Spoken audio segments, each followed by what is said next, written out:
tsuntsun soyayyan danki yake niyan ɗauro niyya dan Allah zan so har kin juriya.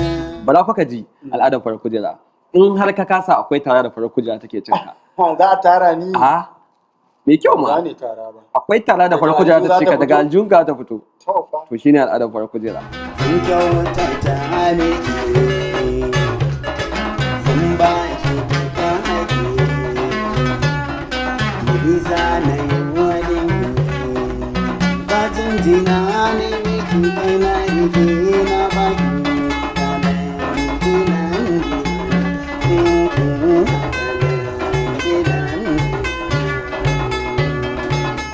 To ya aka ji da wancan lokaci da yanzu, ya ci gaban waka yake a arewa, ya kuma gwagwarmaya da ake ciki, wani hali kuma ake yanzu? To alhamdulillah gaskiya an samu ci gaba a baya, amma yanzu ba waka.